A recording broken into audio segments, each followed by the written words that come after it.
How to care for yourself in old age. 5 essential tips. Hello, dear friends. It's a beautiful day, and I'm so glad you're here with me. I was sitting by the window this morning, tea in hand, thinking about how far we've come. Growing older isn't about slowing down. It's about leaning into life with a little more wisdom, a little more heart, and a lot more grace. In today's video, I'll be sharing gentle but powerful ways to care for yourself as the years go by.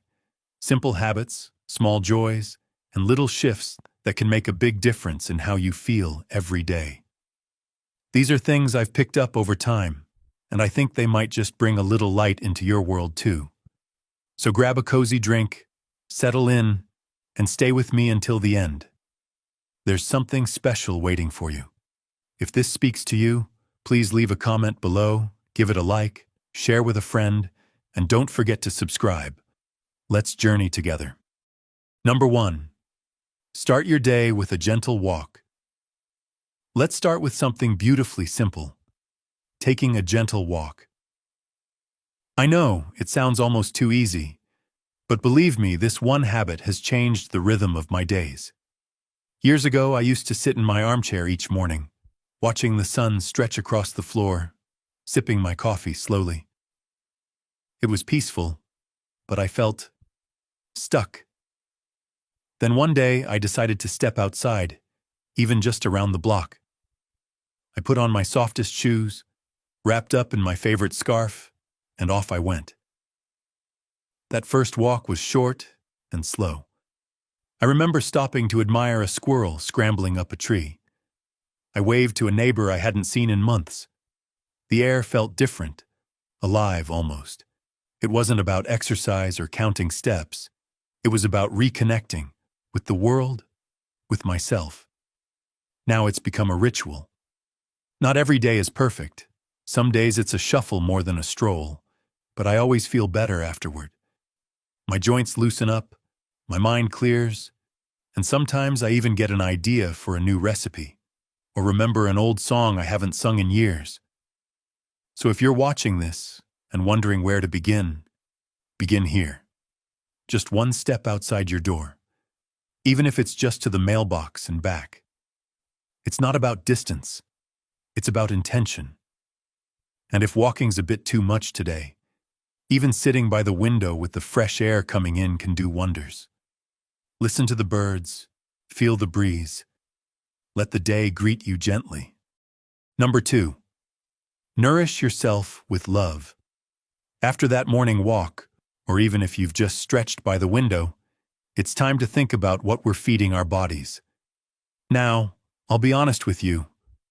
I used to eat whatever was easy, crackers for lunch, a slice of cake for dinner, and while it tasted good in the moment, it never left me feeling truly satisfied. One day, I found an old recipe tucked inside a book from my younger days. Vegetable stew with thyme and garlic. I gave it a go. Chopped slowly, hummed a little tune while it simmered, and when I sat down to eat, something shifted. The warmth of that bowl felt like kindness from the inside out. Eating well doesn't mean strict diets or fancy ingredients. It's about choosing food that feels like it's caring for you. A juicy orange, a warm bowl of oats, a simple sandwich with fresh greens. These are quiet ways we show ourselves love. Now I like to make mealtimes a little moment of peace. I set the table. Even if it's just me, I light a candle. Sometimes I put on soft music or sit by the window. It turns eating into an experience, not just a task. So if you're finding yourself snacking on whatever's nearby, try this. Add one colorful thing to your plate today. Maybe a slice of tomato, a few blueberries, or even a spoonful of soup you made yourself. Let your food be a gift, not just a fuel, because you deserve care. And nourishing your body is one of the most loving things you can do. Number 3. Let laughter light the way. Now that we've moved our bodies and filled them with kindness, let's talk about something just as important. Laughter. Yes, laughter. That beautiful, bubbling joy that lifts the corners of your mouth and the weight off your heart. I'll never forget the night my neighbor Martha and I watched an old black and white comedy from the 1940s. We'd both seen it before, but that didn't stop us from laughing until tears rolled down our cheeks. There we were, two women in our 70s, giggling like schoolgirls over a banana peel slip. And for that moment, all the aches and worries just vanished. Laughter is free. It asks for nothing and gives you everything. It softens sadness, eases tension, and brings people closer together. You don't need a comedy show to enjoy it. Sometimes the funniest moments come from our own memories, or even a small mishap in the kitchen. I once dropped an entire pie upside down. Make room for laughter in your life. Call an old friend and share a silly story, watch a light-hearted movie, even smile at the absurdities of life. Like how socks always disappear in the laundry. If you live alone, try keeping a smile list. Little things that made you chuckle. A grandchild's drawing, a funny comment you overheard, or something silly you once did on hard days. Those small joys can be your lifeline. Because laughter doesn't just pass the time, it fills it with something beautiful. It reminds us we're still vibrant, still full of life, still connected. And if you haven't laughed yet today, maybe this is your moment. Go ahead, let it out, I'm smiling with you. Number 4, create a gentle rhythm. Let's take a moment now to talk about something that quietly anchors the soul, routine. Not the rigid kind with alarms and checklists, but the kind that feels like a familiar melody humming through your day. When I first retired, I'll be honest, I didn't know what to do with my time.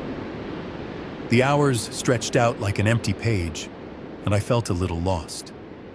So I started small coffee at 8 a stretch by the window at 9, reading a chapter before lunch.